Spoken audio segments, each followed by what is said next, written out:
അപ്പോൾ എന്ന് വെച്ചാൽ നമ്മൾ റബ്ബർ ഷീറ്റ് ഉണ്ടാക്കുന്ന സ്ഥലമാണ്. അപ്പോൾ ടാപ്പേഴ്സ് ലാറ്റക്സ് കൊണ്ടുവന്നിട്ട് അത് നമ്മൾ പ്രോസസ് ചെയ്ത് നമ്മൾ ഫോർമിക് ആസിഡ് മിക്സ് ചെയ്ത് വിത്ത് വാട്ടർ വെള്ളം കൂടി മിക്സ് ചെയ്തിട്ട് ട്രേക്കകത്ത് ഒഴിച്ചു നോക്കും. ആ ഒഴിച്ചു നോക്കുന്നതാണ് ഇത്. ഇന്ന് ടാപ്പ് ചെയ്ത ലാറ്റക്സ് ആണ്. ഇത് 24 hours കഴിയുമ്പോൾ ഇത് സെറ്റ് ആവും. ഇന്നാക്കിയതല്ലേ? ഇന്നാക്കിയത് സെറ്റ് ആവും എന്ന് പറഞ്ഞാൽ ഇങ്ങനെ ഉണ്ടാവും. സെറ്റ് ആയി കഴിഞ്ഞാൽ ഇവിടെ ഉണ്ടാവും. ഇതാണ് ലാറ്റക്സ് കട്ടയായിട്ടുള്ളത്. അപ്പോൾ ഇങ്ങനത്തെ ഷീറ്റ് ഉണ്ടാവും. ഇത് കുറച്ചിങ്ങനെ റഫാണ്. ഇത് വേസ്റ്റ് പ്രോഡക്റ്റിൻ്റെ ഇതാണ്. പക്ഷേ ഇങ്ങനെ ഉണ്ടാവും ആ ഷീറ്റ്. ഇതെടുത്തിട്ട് നമ്മൾ ഈ മെഷീനിലെടുക്കും. ഫസ്റ്റ് ഈ മെഷീൻ ഇങ്ങനെ 2 പ്രാവശ്യം തിരിക്കുമ്പോൾ അതിനകത്തുള്ള എക്സസ് വാട്ടർ കംപ്ലീറ്റ് പുറത്തേക്ക് വരും.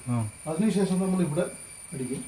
ഇതിങ്ങനെ സീൽ വെക്കാനാണ് ഇങ്ങനെ. അപ്പോൾ കുറച്ചുകൂടെ വാട്ടർ പോവും. അത് കൂടാതെ നമ്മുടെ എസ്റ്റേറ്റിൻ്റെ ഒരു സീലുണ്ട് ഇതിനകത്ത്. ആ സീല് വെക്കും അതിൽ. അതിനുശേഷം നമ്മൾ ആഫ്റ്റർ 24 hours അതിങ്ങനെ ഇട്ടുകൊണ്ടുവന്ന് ഇവിടെ ഉണക്കാനിടും. പിന്നെ ഒരു 3-4 days ഡയറക്റ്റ് സൺലൈറ്റ് ഇടും.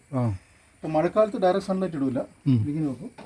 അപ്പോൾ ഒരു ഷീറ്റിൻ്റെ വെയിറ്റ് എന്ന് പറഞ്ഞാൽ ഒരു 600 to 800 grams ഉണ്ടാവും. ശരി, ഒരു ഷീറ്റ് 800 ഗ്രാമേ ഉണ്ടാവുള്ളൂ. 800 ഗ്രാം. പിന്നെ അത് കഴിഞ്ഞ് ചെയ്യുമ്പോൾ നമുക്ക് സ്മോക്ക് ഹൗസിലോട്ട് കയറ്റും. സ്മോക്ക് ഹൗസ് അത് കാണിച്ചു തരാം.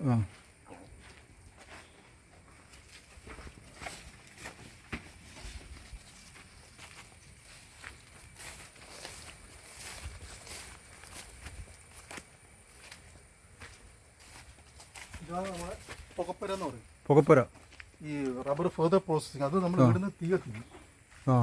നമ്മളിവിടെ വന്നിട്ട് ഈ വുഡ് ഇട്ടിട്ട് ഇതിനകത്ത് വുഡ് ഇടും. ഇതെവിടെ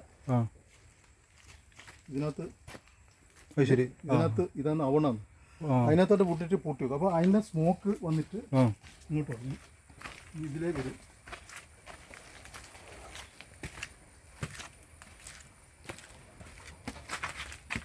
അതിൻ്റെ സ്മോക്ക് ഇതാണ് പോക്കര. മനസ്സിലായി. അപ്പോൾ ഇതിനകത്ത് ഷീറ്റ് ഒരാഴ്ച 2 ആഴ്ച ഇടുമ്പോൾ ഒരു ഷീറ്റിൽ കറക്റ്റ് ഷീറ്റ് ഉണ്ട്.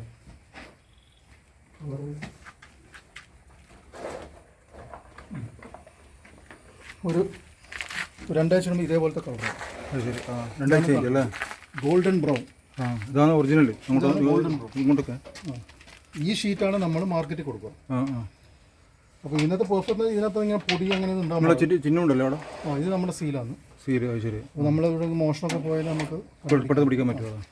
ഇത് the rate depends on the colour. അപ്പോൾ പല variations golden brown, light brown. അപ്പോൾ അങ്ങനത്തെ അനുസരിച്ച് നമുക്ക് ആ മാർക്കറ്റ് പ്രൈസ് കിട്ടും. ഇതിങ്ങനെ നമ്മളിങ്ങനെ ഓരോ ദിവസം പുതിയ ഷീറ്റ് കൊണ്ടുവന്നിട്ട് ഇടുന്നതാണ്. ഷീറ്റ് കറുത്ത നിറമാകുമ്പോൾ നമ്മൾ പുറത്തേക്ക് ഇടും.